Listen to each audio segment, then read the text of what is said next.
Assalamualaikum warahmatullahi wabarakatuh. Alhamdulillahi rabbil alamin. Asyhadu an la ilaha illallah wa asyhadu anna Muhammadar Rasulullah. Allahumma sholli ala sayyidina Muhammad wa ala ali sayyidina Muhammad amma ba'du.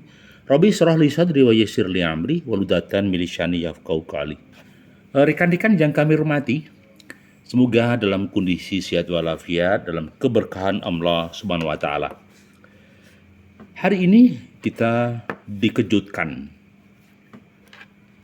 situasi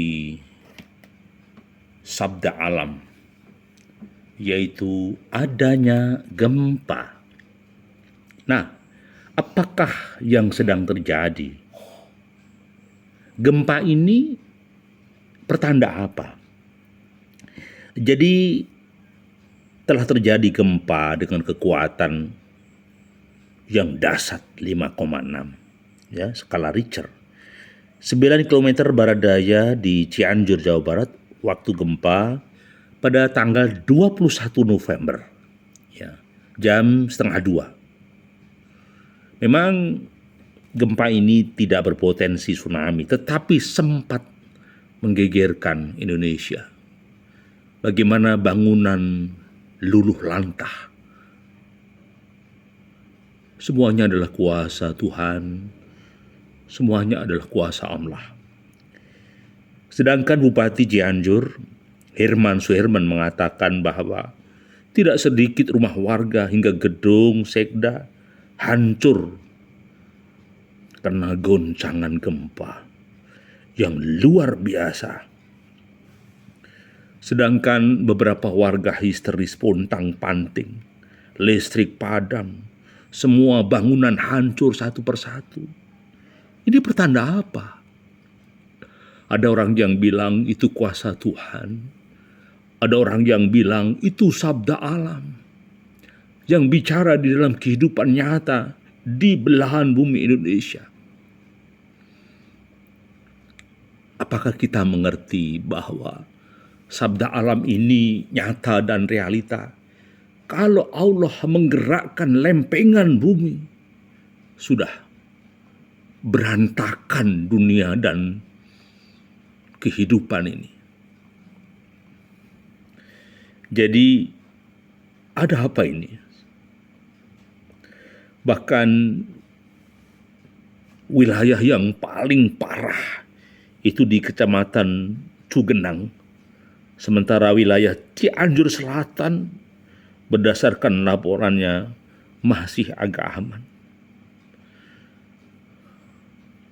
Inilah ketika alam sudah bicara, ketika Allah memberikan isyarah kepada umat yang ada di belahan bumi Indonesia. Jangan centang perenang, jangan saling memfitnah, jangan saling membenci, apapun bentuknya, gara-gara politik, gara-gara sikap, gara-gara beda mazhab, gara-gara beda kepentingan. Subhanallah. Kalau sudah gempa, hancur sudahlah. Hasrat hilang, minat hilang, cita-cita porak-poranda, visi misi hilang misteri, angan-angan pun melayang. Kenapa? Allah hanya menggoyangkan retakan bumi. Bahkan konon siang tadi gempa terasa di sejumlah wilayah dari Bandung hingga Jakarta. Semua kaget.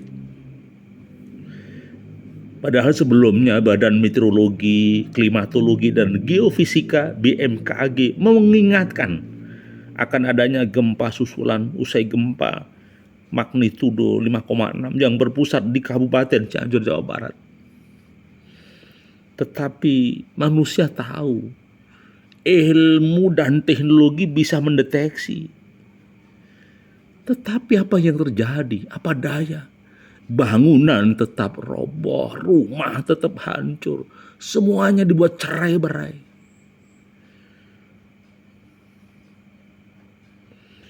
Jadi konon para pakar bahwa gempa yang terjadi Ini adalah gempa tektonik yang berpusat, gempa posisinya dan kedalaman gempa serta kekuatannya berada di Patan Cimandiri. Di Patan Cimandiri. Nah, kita bisa apa? Itulah sabda alam. Kalau Allah berkehendak, sudah selesai. Ini kiamat kecil. Bagi satu kampung, satu daerah. Bagaimana ketika dibayangkan nanti gunung terbang seperti kapas. Saat kiamat kubro. Bagaimana kehidupan ketika Allah menggoyangkan. Itu goyangan gempa, belum gunung api meletus, belum lautan yang rob, air lautan datang ke bumi. Subhanallah. Betapa insan ini lemah. Maka marilah kita belajar mencari hikmah di balik musibah. Kita belajar di balik hikmah ini ada musibah. Di balik musibah ada hikmah. Pertanda apa? Subhanallah. Maha suci Allah. Allah lah yang menggerakkan manusia dan agar manusia yang berakal berpikir kepada Sang Khalik. Tidak ada yang abadi kecuali Allah. Ketika manusia dan peradaban pongah, maka Allah selalu mengirimkan peringatan. Lupa kan biasa itu bencana, gempa. Iya. Tetapi kalau Allah berkehendak kun fayakun. Lautan marah, bumi marah, gunung marah, angin topan marah. Iya. Maka kita harus tafakur fidin.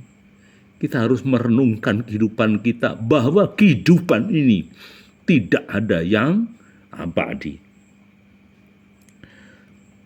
Bahkan ada beberapa strategi peringatan bagi teman-teman semua aja dan warga. Ketika gempa terjadi, berkenan untuk berlindung di bawah meja untuk menghindari benda-benda yang mungkin jatuh dari atas. Ada diharapkan juga melindungi kepalanya dengan gunakan bantal atau yang lain. Ada yang mengatakan jika sedang memasak segera matikan kompor biar tidak terjadi risiko kebakaran. Juga ketika sudah terjadi gempa, semuanya dimatikan termasuk aliran listrik dimatikan dari pusatnya. Kemudian bila keluar rumah perhatikan kemungkinan pecahan kaca atau apa di jalan pasti banyak yang terbang. Kemudian kalau memungkinkan ketika terjadi gempa jangan berdiri di dekat pohon atau sumber listrik, sangat bahaya. Bila memungkinkan gunakan tangga darurat, misalnya terjadi gempa. Ya. Kemudian kenali bangunan, kualitas gedungnya kuat enggak, bagaimana situasi kondisinya, dan yang terakhir harus diperhatikan apa sarannya pemerintah. Harus diikuti instruksi evakuasi dari pengelola atau pihak terkait. Itu strategi fisik. Strategi batinnya adalah Bismillahirrahmanirrahim. La haula wala quwata illa billah. Maka kita pun berteriak, hasbunallah wa ni'mal wakil, ni'mal maula wa ni'man nasyir. Kita serahkan kepada Allah, kita memohon kepada Allah agar gempa ini segera berhenti dan berharap ya warga Indonesia untuk care, untuk peduli dan segera akan diperbaiki.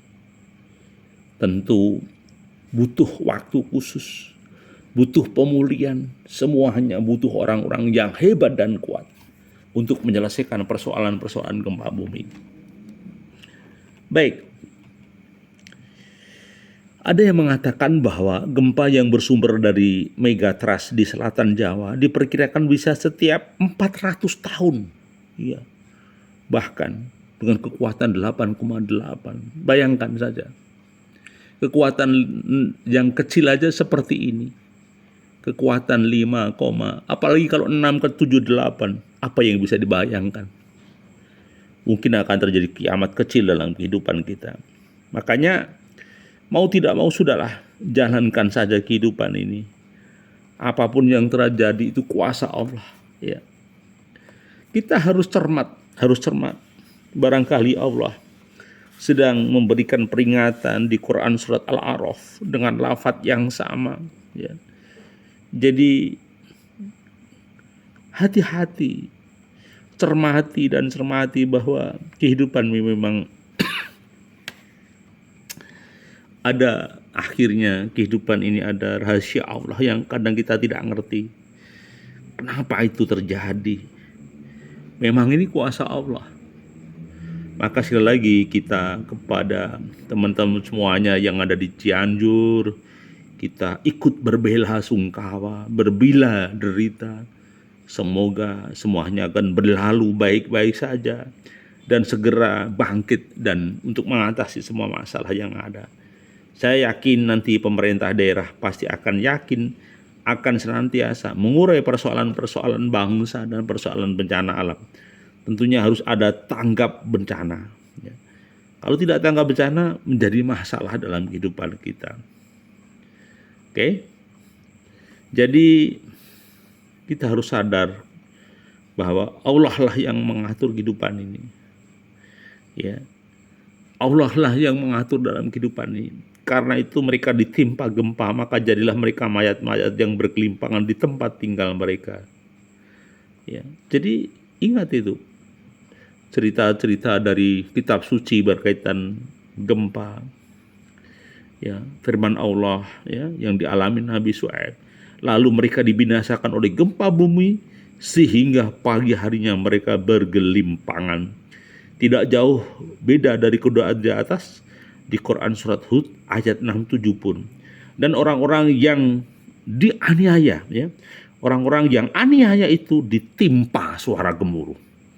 Lalu mereka berkelimpangan dalam rumahnya. Ya. Jadi di item ini bahwa mara bahaya, malapetaka itu membuat manusia kelimpungan. Karena apa? Itu misteri Allah.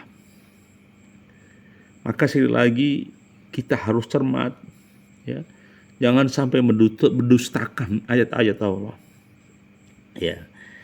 Jadi lalu mereka mendustakannya Syuaib, kemudian mereka disiksa dengan gempa raya, lalu di pagi hari mereka berkelimpangan rumahnya.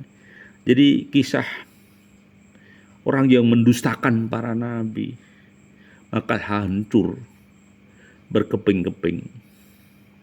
Jadi surat Al-Ankabut ayat 37 mengungkapkan kasus gempa yang dialami yaitu Nabi Syuaib, yaitu lalu mereka mendustakannya, ya, mendustakan Nabi Syuaib, kemudian mereka disiksa dengan gempa raya, lalu di pagi hari mereka bergelimpangan dalam rumahnya. Anda bayangkan, orang yang duduk di rumah itu bisa sial juga ketika gempa datang. Tidak ada manusia yang kuat di muka bumi ini.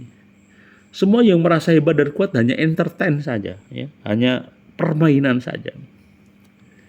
Jadi sekali lagi semoga kita dalam kondisi sehat walafiat, bahwa satu, kita belajar tentang sabda alam. Ketika bumi dirusak, ketika bumi ekosistem dihancurkan, ekologi dihancurkan, pasti, ya, tangan Tuhan akan bicara. Mungkin ada gempa, mungkin ada tsunami kecil, mungkin ada istilahnya ombak besar, angin besar, semuanya terjadi. Maka bisa dikatakan, biarlah Allah yang selaras dengan qadarnya, biar Allah yang memastikan apapun yang sedang terjadi. Itu kawan. Jadi yang kedua, segala sesuatu kemudorotan, segala sesuatu kemuliaan pasti seizin Allah. Tak ingat, semua kemuliaan, semua yang ada itu sebenarnya semuanya jadi anugerah Allah, ya. Maka sekali lagi, biarkanlah semua berjalan apa adanya. Allah lah yang mengatur jalan hidup kita. Allah lah yang memberikan kebahagiaan kita. Kemudian yang ketiga, belajarlah dari masalah. Karena bisa saja situasi itu terus berubah. Bisa saja situasi itu akan berjalan seperti sesuai dengan keampuhan orang-orang tertentu. Ya. Jadi kesimpulannya apa? Sudahlah, kembalikan kepada Allah. Gempa adalah malapetaka, semuanya datangnya dari Allah. Semoga Allah memberikan pilihan yang terbaik dan di balik itu ada hikmah yang terbaik. Assalamualaikum warahmatullahi wabarakatuh.